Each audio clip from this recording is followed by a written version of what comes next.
Hey Scorpio, this is Jov. Welcome back sa ating channel. By the way, Scorpio, this is your first half gabay tarot reading ngayong August 1 to 15, 2026. Gamitin ang reading na ito bilang gabay lamang. Tandaan, Scorpio, kunin niyo lamang ang mga mensaheng tumatama sa inyong sitwasyon at iwanan ang hindi. Gabay lang ito at ikaw pa rin na may hawak ng tadhana mo. Kung handa ka na Scorpio, tingnan natin kung ano ang gustong sabihin sa iyo ng universe ngayon.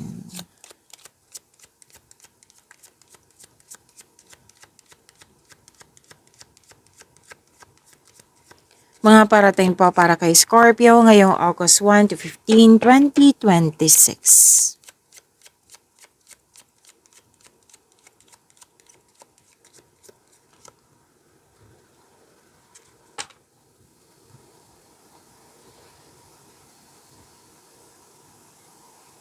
Okay, Scorpio. Wow, harvest. Harvest time. So, congrats po sa mga si Scorpio, masipag yan eh. So, congratulations Scorpio. Kasi nakikita ko dito yung harvest nyo. Kasi naging productive kayo sa araw-araw. At may resulta. Magandang resulta po. Harvest time. Pwedeng literal na harvest or pwedeng nga yung pagiging productive nyo sa araw-araw nga na nag-harvest kayo. May resulta. Magandang resulta. By the way, Scorpio, may nakita ako dito. Depende na to sa inyong sitwasyon. Basta may nakita ako ditong mabilis na pagtanggal or quick ends. Kung ano man po to, bagay pa to, sitwasyon, connection. So, may may pwedeng nangyari to sa nakaraan na isip-isip mo hanggang ngayon yung separation. Space, separation, tampuhan. Yan. So, may nakita kong ganyan. Or loss of connection. Na pwedeng nangyari ngayon or naalala mo. Okay?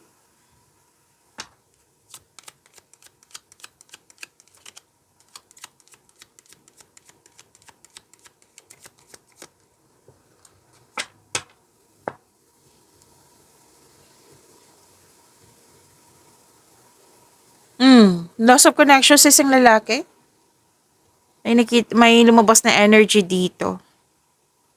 May tampo ka sa isang lalaki, loss of connection, or parang ito yung nagbigay ng sakit ng ulo sa'yo. Or yun nga, naalala mo. Okay?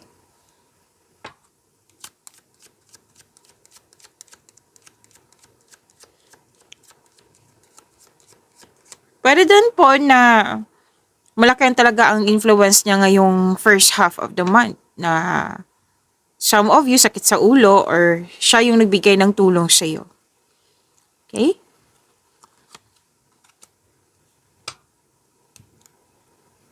And love is blooming. Nagkaroon ka ng time sa iyong sarili. So, you love yourself more.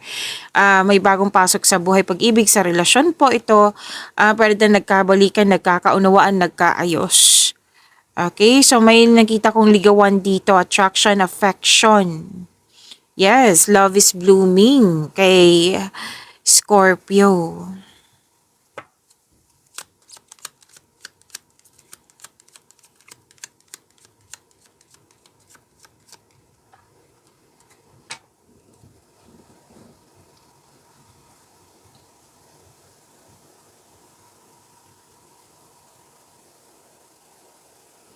Okay, Scorpio, may nakita ako ditong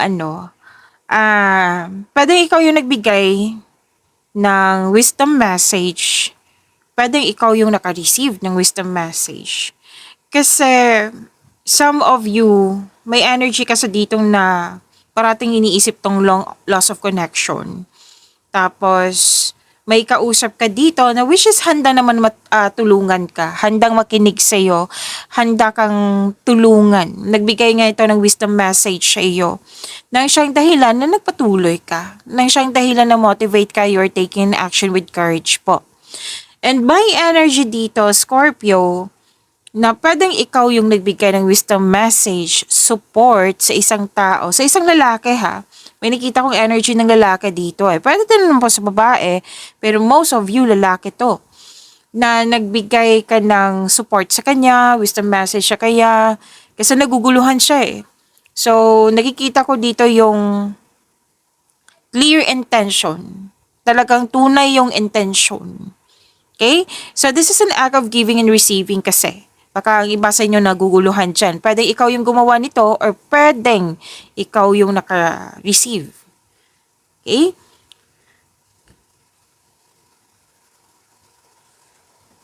Kasi marami akong kakilalang Scorpio na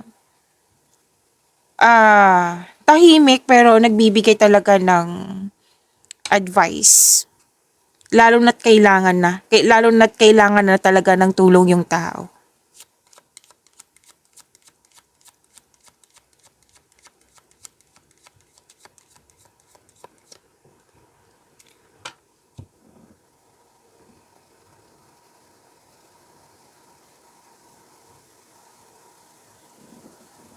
Okay, nakikita ko dito na makaka-receive ka ng balita. Para din hinatid yung balita sa'yo or invitation. May usapin din tungkol sa sports. May unexpected message, information. Nakikita ko dito na may dumating na opportunity at binigyan mo siya ng agarang aksyon. You're moving forward. May nakita ko ditong basta binigyan ng mabilis na aksyon. Okay? Tapos may nakita ko ditong third person. Third person po ito eh. Pwedeng itong taong ito ay nangingialam, naninira ng connection. Most likely kasi ang nakikita ko dito lalaki. Baka iba to ha na energy kasi may lalaki din kanina. May sa isang card mo dito na may lalaki kasi ako nakikita dito. Another person, a third person po na pwedeng nangingialam, naninira ng connection. Basta lalaki.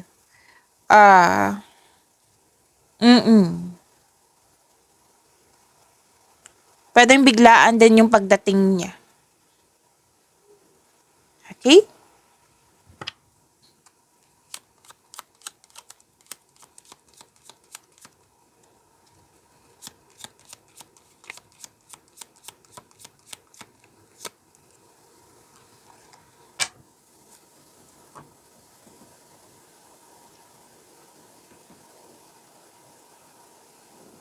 Ay, wow. Dalawang card po mismo nagsabi dito na may opportunities na dumating. Actually, itong opportunities na ito, kailangan mong pumili eh. Oo, kailangan mong gumawa ng desisyon. Kailangan kang pumili. So, galingan mo. Gamitin nyo po yung lohika nyo. Oo. Na, para makapili ka. Kailangan kasi ng best decision dito and best choice. May nakita nga ako dito, Scorpio, like, si option 1 muna, kung hindi to mag-work, si option 2 ang next. Like, nagkaroon ng alternatives. Depende na to sa sitwasyon nyo eh. Basta may alternatives. May nagde-divide din dito. Like, for example, ito yung sa'yo, ito din sa akin. May nakita kong ganyan. Okay? So, galingan nyo sa paggawa ng desisyon. Gamitin nyo po yung talino nyo. Makinig sa inyong intuition. And kung gusto mong ng advice or like mag-brainstorming kayo ng kapwa mo, then do it. Kung saan ka comfortable.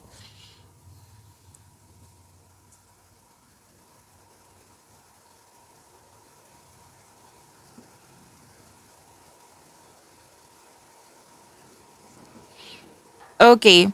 May nakita ako ditong, this is very sensitive. So, excuse lang po. Hindi lahat makaka-resonate nito. So, kung hindi ka nag-resonate, i-leave nyo lang po. Okay? Iwan nyo lang po. Again, this is very sensitive hack. Kailangan kong sabihan kayo kasi lumabas dito. Actually, paulit-ulit po siya. Repeating message po ito. Different card. Dalawang card po mismo nagsabi dito. At magkatabi din sila. Magkatabi din sila. So, kailangan kong ihatid yung mensahe sa inyo. Okay. May issue kasi dito sa adultery. Pwedeng kinwento to sa'yo na pumasok siya sa adultery at nag-concern ka sa kanya. Kung problema niya, problema mo na rin. Yan. Pero then, involve ka. So, sinabi kasi ng card dito na kumbaga hindi ka pinipilit or hindi ka pinipigilan ng iyong cord. Sinabi lang dito na pinapaalala sa'yo na alam nyo naman kung ikaw yung involved, alam mo naman kung ano yung resulta ng adultery, di ba? That is a big consequences. May consequences. Kung pipiliin mo itong adultery, kasi pipili ka dito ka ba sa adultery or dito ka sa tama. So, alam naman yung adultery, pwede siyang nagbibigay ng excitement sa'yo. Oo. Na alam mong magkakaroon siya ng consequences, which is big consequences. Na kailangan mong harapin. Okay?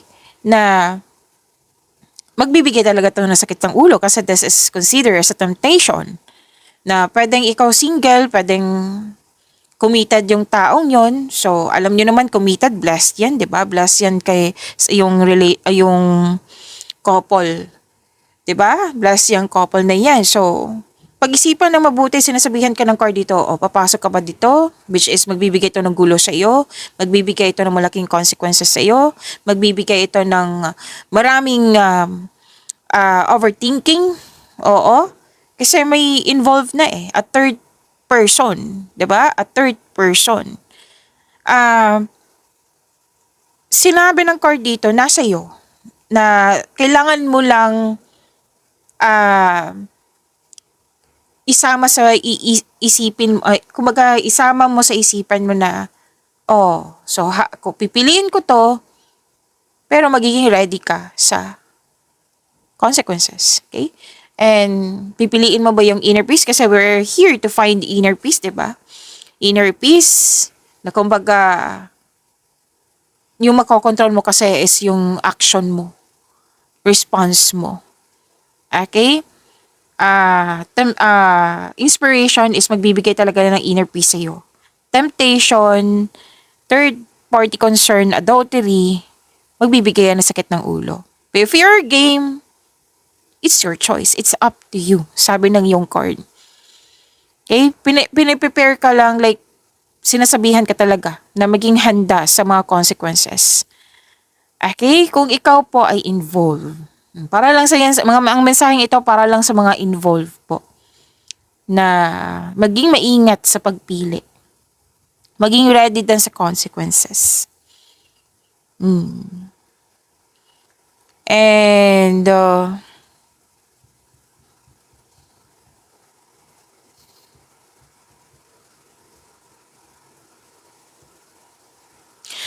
may kausap ka dito, a mother figure na pwedeng Mother Earth nyo or a mother figure na kausap mo na mukhang siya yung tutulong sa'yo.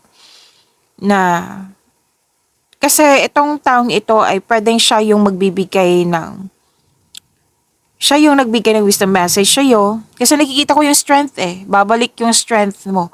Nag-uusap nga kayo ng isang boss amo dito or kung sino man to na nag-uusap kayo sa big business. Nag-uusap kayo tungkol sa career and finances. Strength, power, protection. Yan yung nakikita ko. So most likely sa career and money to. Okay? So may malaking influence ang isang mother figure na pwedeng ikaw to na nag-uusap tungkol sa career and finances sa malaking negosyo.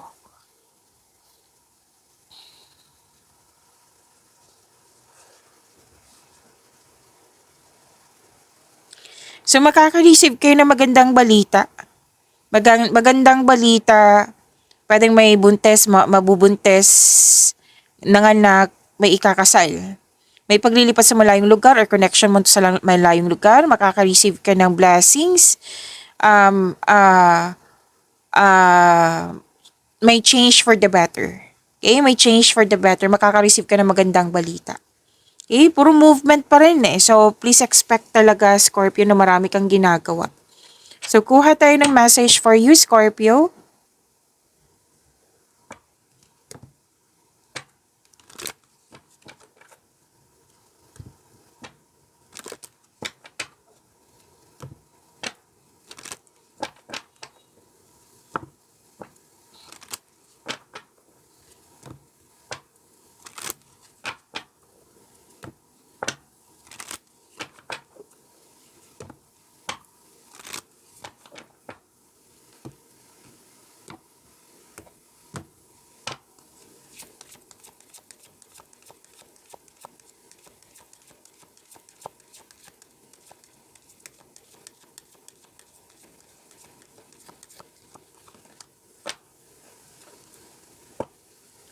Sabi po dito, work through your fears. O, tamang-tama, Scorpio. Tingnan nyo. New Moon in Scorpio. Bakit blur? Saglit lang po. Yan. Klaro? Work through your fears. New Moon in Scorpio. Kung sa Tagalog to, ang bagong buwan sa Scorpio, New Moon in Scorpio, ay ang pinakamainam na panahon para harapin ang iyong mga fears, kinatatakutan. Yan. Magpalabas ng mga nakatagong emotion at magsimula ng bago. Okay?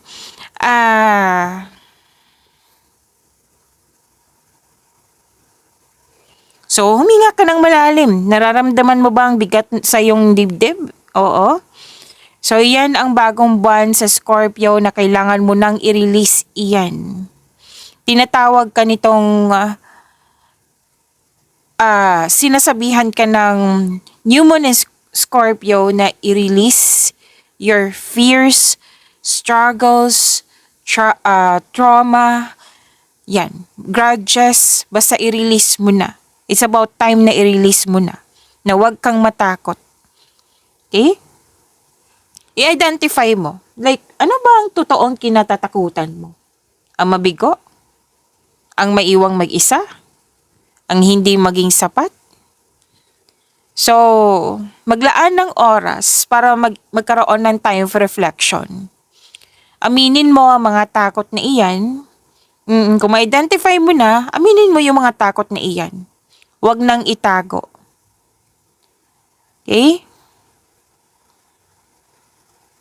So, dahil sa New Moon in Scorpio, ito ang tanging paraan para magbago na. Para harapin mo na tong mga fear na ito. Kung sa career to, so isa-isahin natin ha, career, money, love, and romance. Okay? Kung sa career and money to,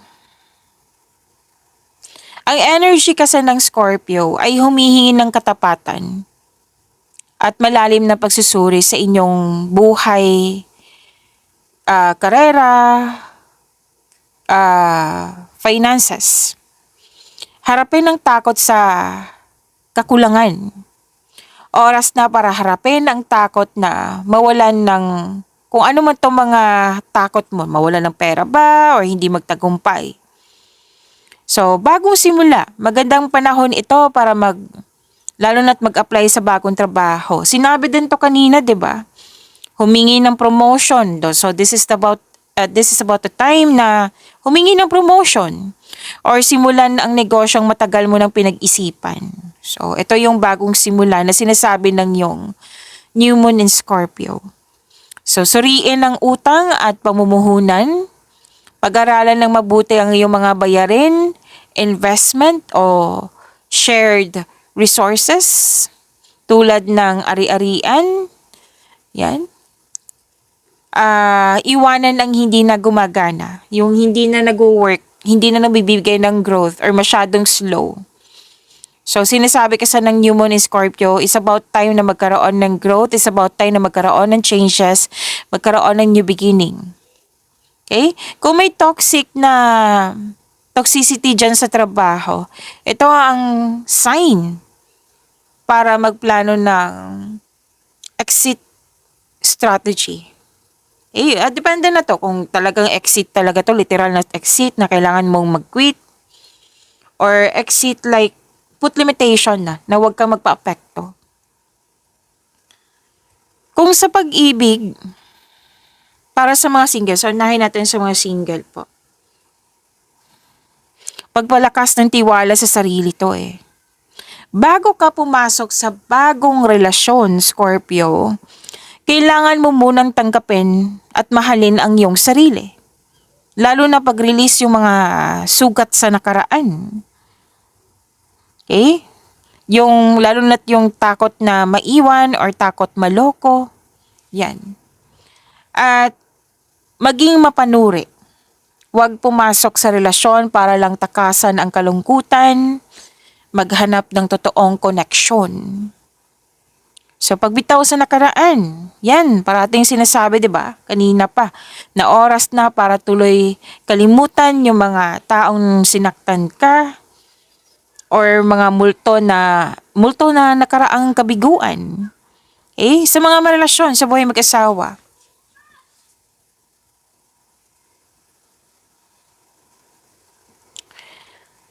So, ito ang panahon para pag-usapan ang mga seryosong bagay na iniiwasan. Like for example, pera, sa mga sikreto, kung ano man po ito.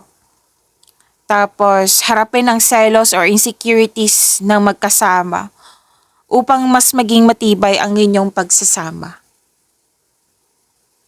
Kung naging malamig ang inyong relasyon, gamitin ang panahong ito ngayong first half of the month para buhayin muli ang apoy ng inyong pagmamahalan sa pamagitan ng pagiging tapat sa nararamdaman. Okay, so work through your fears, new moon in Scorpio.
Scorpio, maraming salamat po sa mga hindi nag-skip ng ads. Subscribe na po kayo sa ating channel at click bell notification para updated po kayo sa reading natin.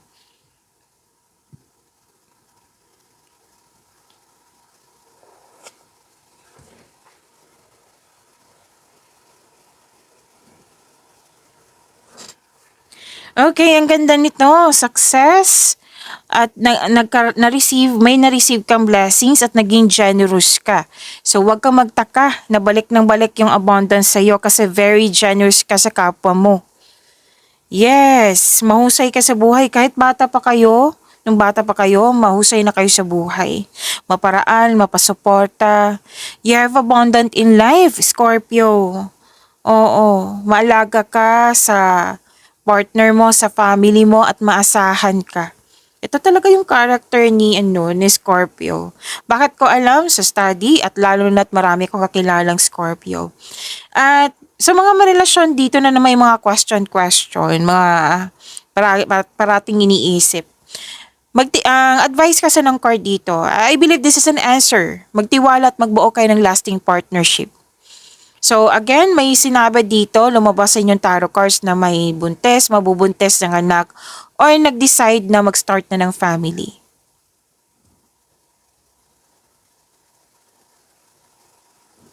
So, suporta ng iyong mentor, life coach, makatulong sila sa iyong buhay po, lalo na sa iyong career. At nakikita ko naman dito, which is parati itong lumalabas sa inyo, nakikinig ka sa iyong intuition, gumagawa ka ng wise choices. Okay? So, ang ganda po, i-claim niyo po.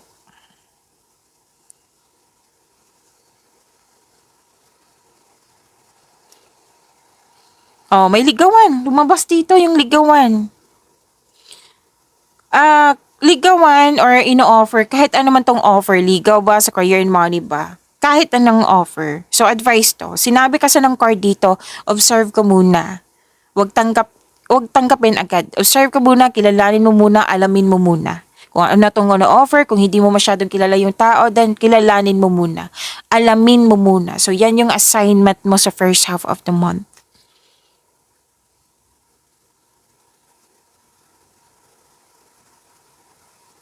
So, dalawang card po mismo yung nagsabi dito na may ano talaga, proposal, pangyayaring aminan, wedding bells is coming. Sa mga nagmamadali dito, so take things slow. Basta kilalanin na mabuti ha. Wag ka yung pag-isipan kung karapat dapat ba. Eh, kasi may nakita kong offer dito, hindi lang sa maliligaw or niligawan mo, kundi offer sa career and money, new opportunity or project po na very excited ka. May support din ako nakikita dito at makakatanggap ka na magandang balita. Maaaring din may bago kang kasamahan, bagong kaibigan or bagong gamit or bagong pet.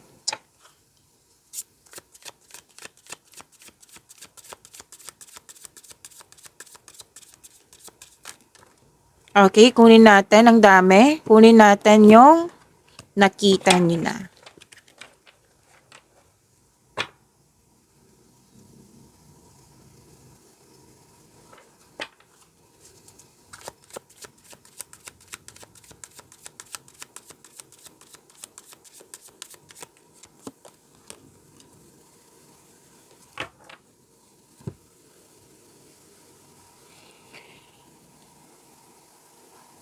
Sa career and money, ang ganda nito, pagkakaisa, happiness, kasi may fulfillment. This is a completion of cycle.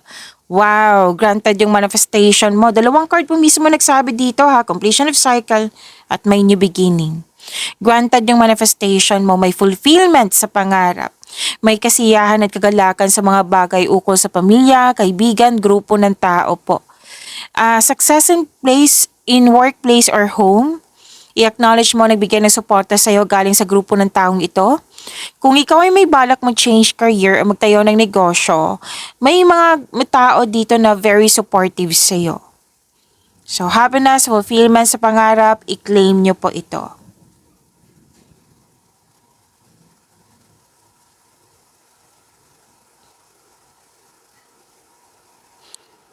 So, very excited ka from here to here. Kasi may mga offer nga na very excited ka na alam mo magbibigay ito ng, anong tawag dito, kaunlaran sa iyo. Nakita ko yung sipag mo dito, naging creative ka, maraming ginagawa which is parating sinasabi sa inyong mga cards kanina pa. At dahil ito, mapapansin ka ng mga tao na recognize ka, na masipag ka. At lumabas dito yung mag-harvest ka. Magkakaroon po ng financial growth and stability. I-claim nyo po, ang ganda.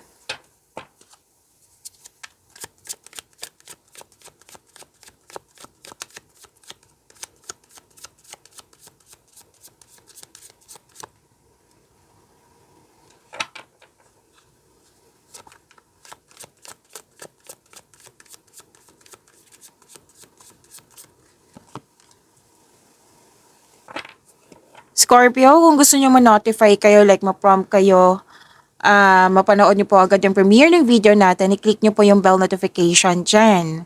Kung hindi nyo po alam kung paano magpaturo po, wag nyo din kalimutan na mag-subscribe sa channel natin.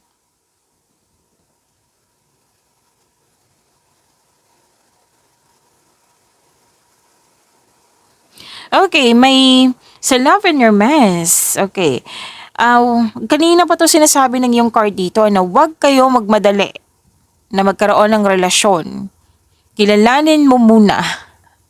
Naulitan naman dito, Scorpio. So, sa mga naiinip dyan na hindi pa dumating yung the one, sinabi kasi ng card dito na trust and have faith in the universe. Maging mapagpasensya po. Patuloy mo lang alagaan yung sarili mo habang hinihintay mo yung bigay ng tadhana sa iyo.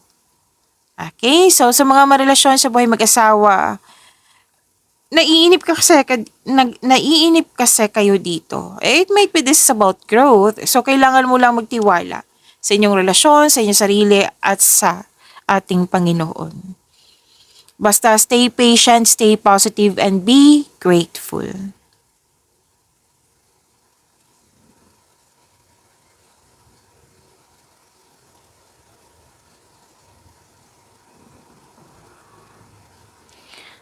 Oh, Huwag kayong mag-alala kasi sinabi dito na may parating talaga sa inyo. Pwede ngang nagparamdam na, ikaw yung nagparamdam.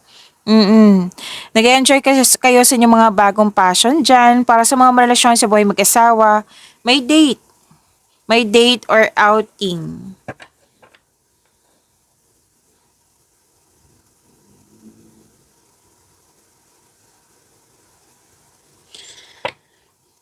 Okay. Lahat kayo nagkaroon ng sense of stability, Scorpio.